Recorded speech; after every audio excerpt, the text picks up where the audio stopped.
Sometime in the 1960s, Scotland decided its old town centres needed car parks and new shop fronts. Most of them got exactly that.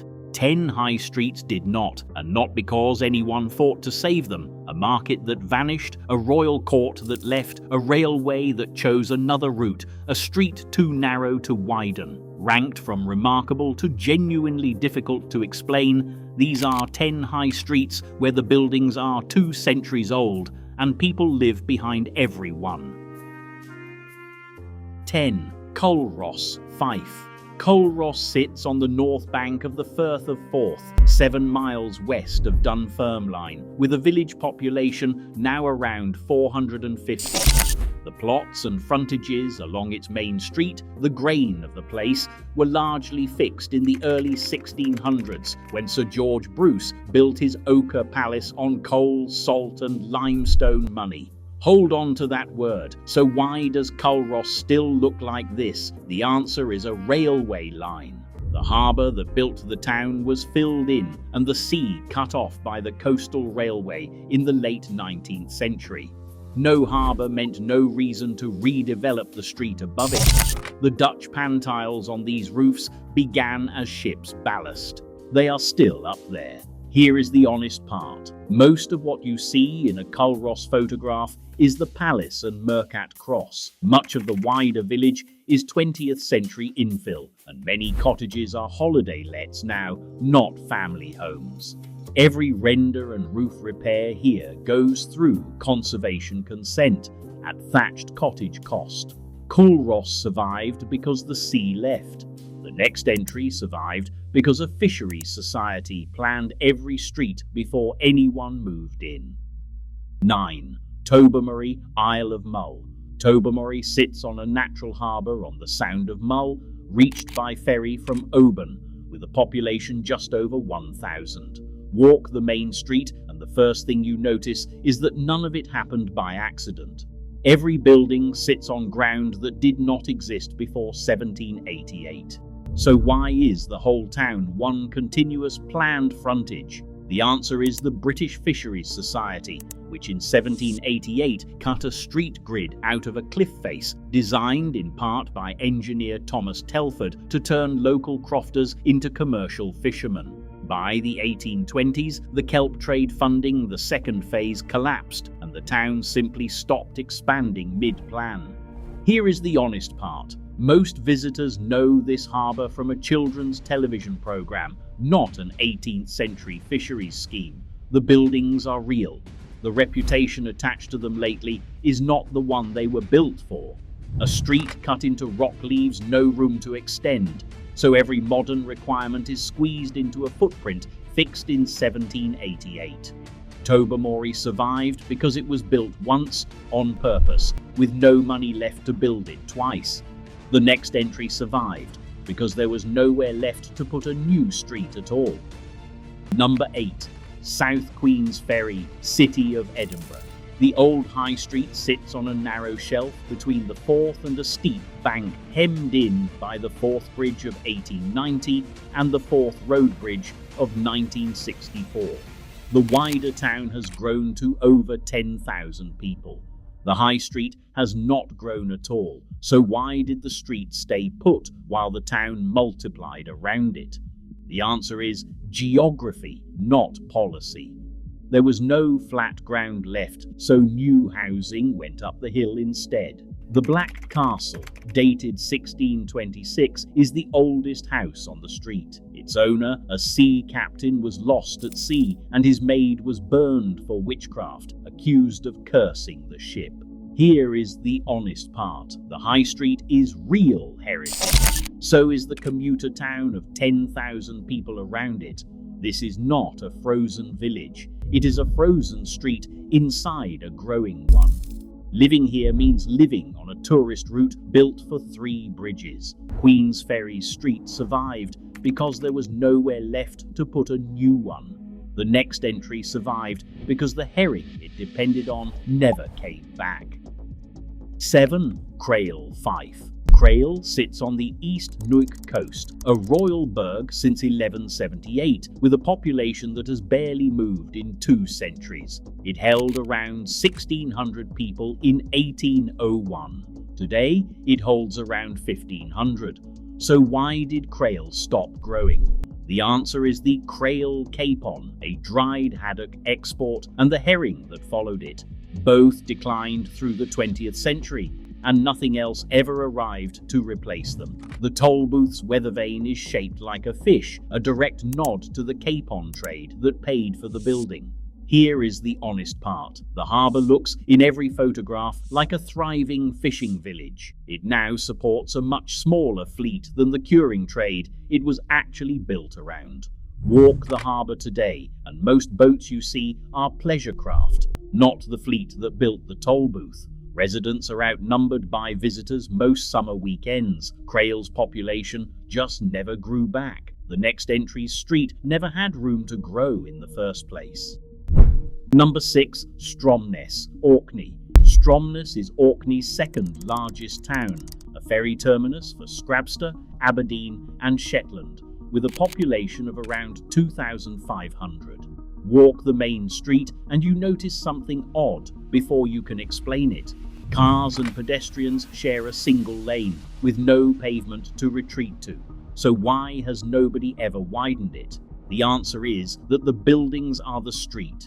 Houses were built gable end to the road from the 17th century onward, each with its own pier into the harbour. The grain of the street is the survival mechanism. You cannot widen a road without demolishing the buildings, and nobody has. From 1702, Stromness recruited men for the Hudson's Bay Company for 2 centuries. This is not a town frozen by poverty. It is Orkney's busiest port outside Kirkwall, with a dive industry and a renewables sector behind it. The street is simply too narrow to modernise like other harbour towns did. Sharing that single lane with through traffic is just what living on Victoria Street means. Stromness survived because the street and the buildings are, physically, the same structure. We're past the postcards now. The last 5 entries survived for reasons that have nothing to do with being pretty. Cromarty, Highland.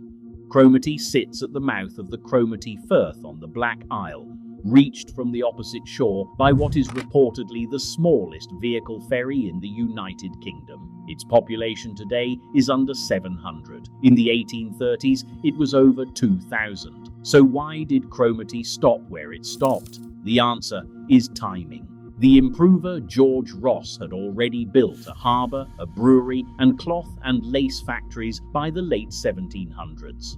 Then the railway and the main road both bypassed the town just as the herring shoals disappeared from local waters. There was virtually no new building in the Victorian era. The town simply stopped. The geologist Hugh Miller was born here in 1801 in a thatched house on Church Street that still stands. Here is the honest part. Cromarty is often sold as untouched. It was actually invested in heavily, then abandoned mid-renovation. Anything the village itself does not have still means crossing that single-car ferry to reach it.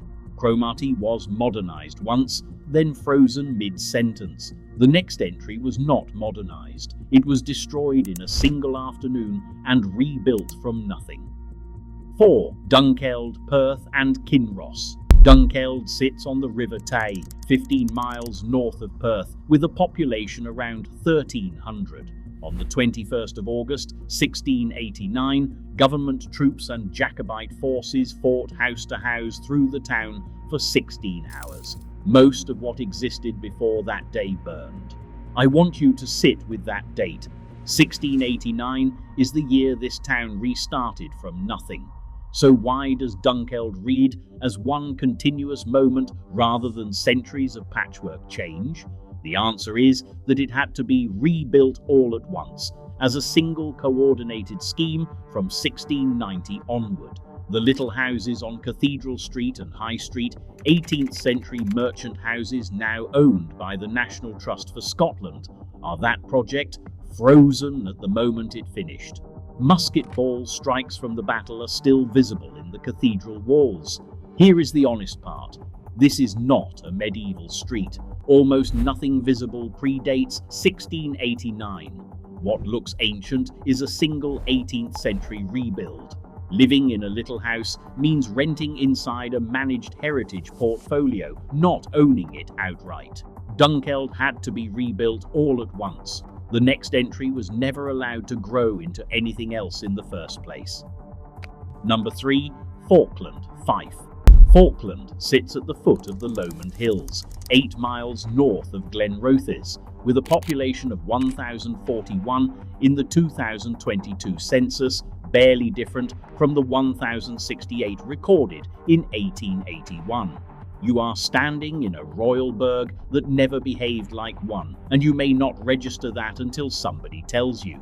Falkland received its burg charter in 1458, but had no trade beyond the castle and palace beside it. So why did the town stop growing once the court stopped using that palace regularly? The answer is that Falkland's entire economy was a royal residence, and once that residence emptied out, there was nothing left. Richard Cameron, a Covenanter martyred in 1680, was born on this high street. His house is still standing. Here is the honest part. Most people who know this street know it from Outlander, where Falkland stands in for a different, fictional town. The buildings are genuinely 18th century. The identity attached to them on screen is not theirs. 28 listed buildings in one small village means almost every resident lives under listed building consent. Falkland survived because its only industry packed up and left town. The next entry's industry simply ran dry where it sat. Number 2. Kirkcudbright, Dumfries and Galloway. Kirkcudbright sits where the River Dee meets the Solway Firth, a royal burg since 1455, and now holds just over 3,000 people. Accounts of Daniel Defoe's 1726 tour describe the town in blunt terms: a harbour without ships, a port without trade.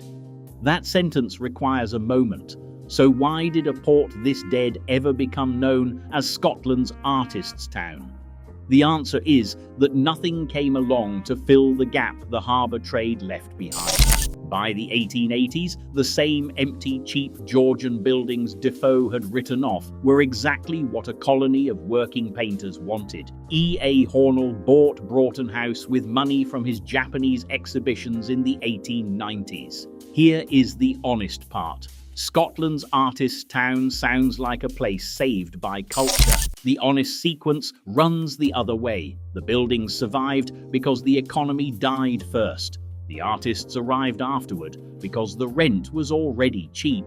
A high street of protected Georgian frontages now doubles as working studio space under listed building rules not built for working artists.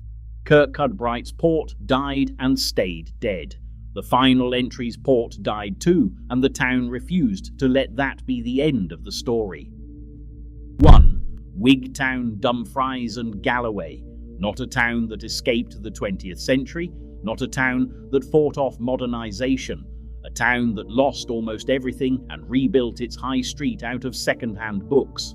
Wigtown sits on the Macars Peninsula east of Stranraer, a royal burg since 1457, with a population that has fallen to under 900. In 1685, 2 Covenanter women, Margaret Wilson and Margaret McLaughlin, were drowned in Wigtown Bay for refusing to swear allegiance to the Crown. Their deaths were recorded within decades by the historian Robert Wadrow. So why does this high street still exist at all? The answer is not survival, it is rescue. The railway and road network bypassed the town in the 19th century. Through the 1980s and the 1990s, it lost its 2 largest employers, the Bladnoch Distillery and the local creamery. The high street emptied out almost completely. In 1997, after a deliberate government competition, Wigtown was named Scotland's National Book Town specifically because it had so many empty shopfronts to fill. Here is the honest part. Unlike Hay on Wye, which became a book town by accident through one bookseller, Wigtown applied for the title. This was an institutional rescue of buildings that had already commercially died. The grain of this town held its shape even after the economy that built it had gone. Somebody simply filled it back in. A festival economy means 10 loud days a year and quiet for the other 355.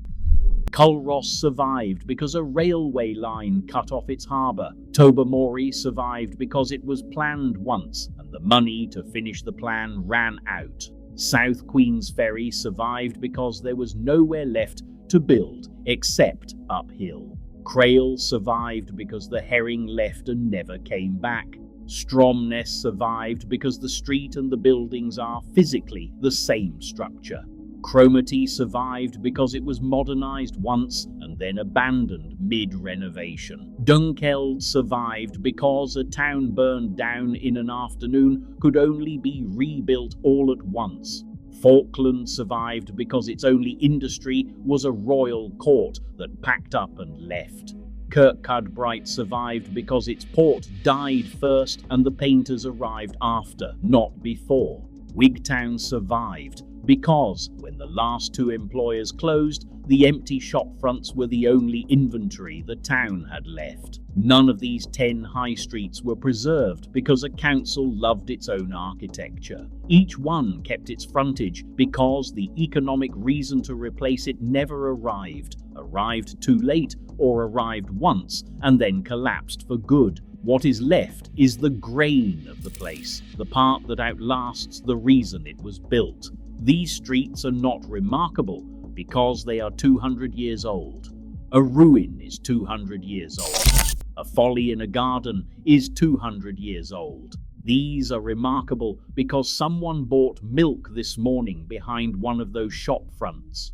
Someone is unlocking a bookshop door in Wigtown right now, in a building that stood empty for the better part of a decade before anyone thought to fill it with anything at all.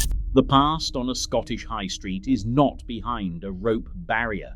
It is where someone is turning a key in a lock that has opened the same door for 200 years. If this gave you a part of Scotland you didn't have before, subscribe. We cover the history mainstream travel content skips, not because it's obscure, but because it takes sitting with it.